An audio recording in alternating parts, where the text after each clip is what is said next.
argument. I think it's unanswerable, and I'm off to Somersetshire to-morrow." With those words, the new possessor of 8,000 a year dashed into the head clerk's office, and invited that functionary to a cruise on the high seas, with a smack on the shoulder which was heard distinctly by his masters in the next room. The firm looked in interrogative wonder at Mr. Brock. A client who could see a position among the landed gentry of England waiting for him, without being in a hurry to occupy it at the earliest possible opportunity, was a client of whom they possessed no previous experience. "He must have been very oddly brought up," said the lawyers to the rector.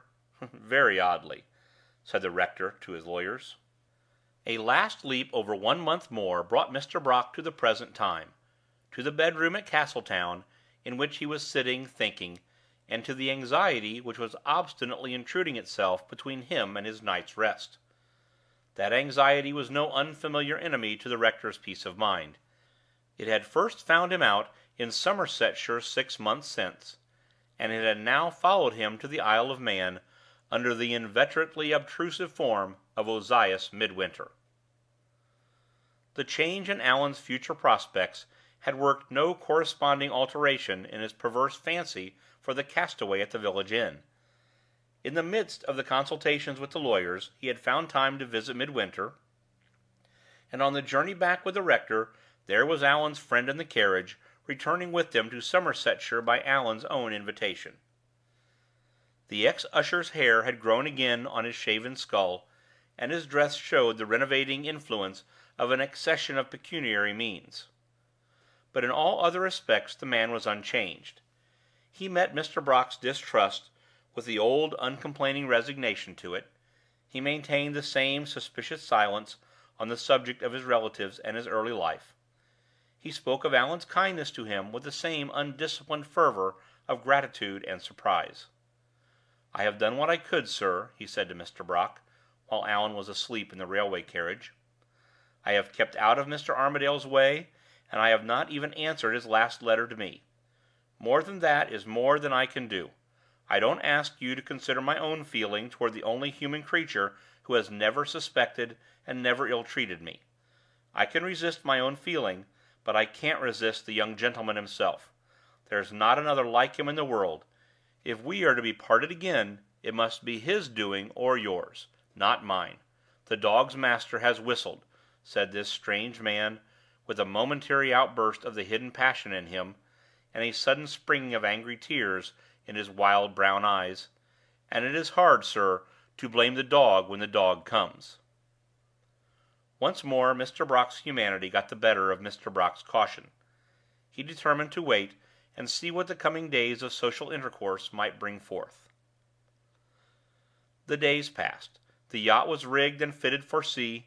A cruise was arranged to the Welsh coast, and Midwinter the Secret was the same Midwinter still. Confinement on board a little vessel of 35 tons offered no great attraction to a man of Mr. Brock's time of life, but he sailed on the trial trip of the yacht nevertheless, rather than trust Allan alone with his new friend. Would the close companionship of the three on their cruise tempt the man into talking of his own affairs? No. He was ready enough on other subjects, especially if Allan led the way to them, but not a word escaped him about himself. Mr. Brock tried him with questions about his recent inheritance, and was answered as he had been answered once already at Somersetshire Inn. It was a curious coincidence, Midwinter admitted, that Mr. Armadale's prospects and his own prospects should both have unexpectedly changed for the better about the same time, but there the resemblance ended. It was no large fortune that had fallen into his lap, though it was enough for his wants. It had not reconciled him with his relations, for the money had not come to him as a matter of kindness, but as a matter of right. As for the circumstance which had led to his communicating with his family, it was not worth mentioning, seeing that the temporary renewal of intercourse which had followed had produced no friendly results. Nothing had come of it but the money, and with the money an anxiety which troubled him sometimes when he woke in the small hours of the morning. At those last words he became suddenly silent, as if for once his well-guarded tongue had betrayed him. Mr. Brock seized the opportunity, and bluntly asked him what the nature of the anxiety might be. Did it relate to money? No. It related to a letter which had been waiting for him for many years. Had he received the letter? Not yet. It had been left under charge of one of the partners in the firm which had managed the business of his inheritance for him. The partner had been absent from England, and the letter, locked up among his own private papers, could not be got at till he returned. He was expected back towards the latter part of that present May, and, if Midwinter could be sure where the cruise would take them to at the close of the month, he thought he would write and have the letter forwarded. Had he any family reasons to be anxious about it? None that he knew of. He was curious to see what had been waiting for him for many years, and that was all. So he answered the rector's questions, with his tawny face turned away over the low bulwark of the yacht, and his fishing line dragging in his supple brown hands. Favored by wind and weather, the little vessel had done wonders on her trial trip.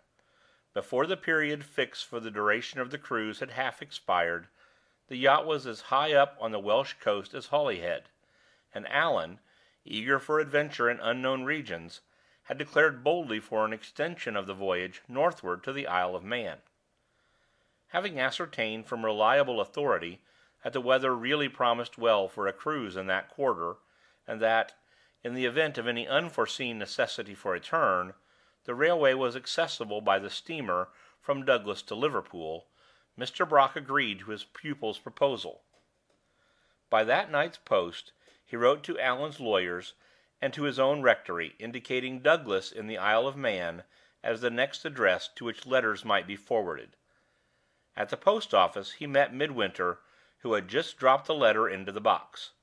Remembering what he had said on board the yacht, Mr. Brock concluded that they had both taken the same precaution, and had ordered their correspondence to be forwarded to the same place. Late the next day they set sail for the Isle of Man. For a few hours all went well, but sunset brought with it the signs of a coming change.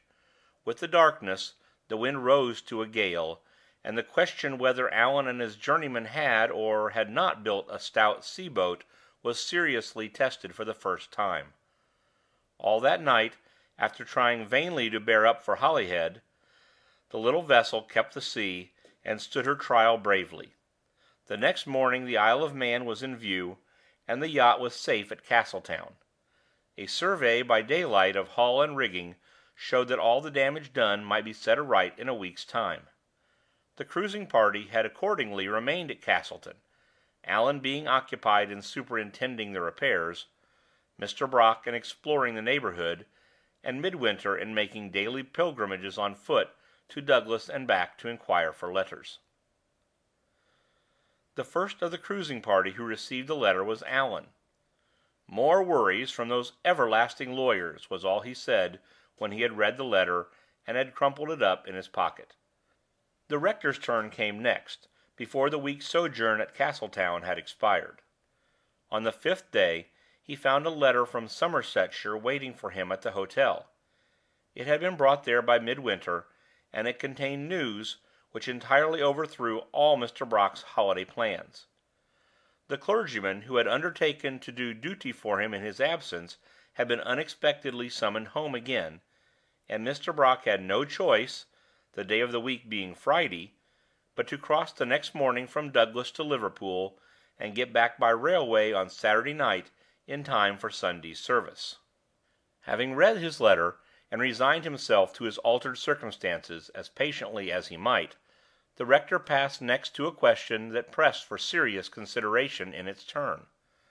Burdened with the heavy responsibility towards Allan, and conscious of his own undiminished distrust of Allan's new friend, how was he to act in the emergency that now beset him towards the two young men who had been his companions on the cruise?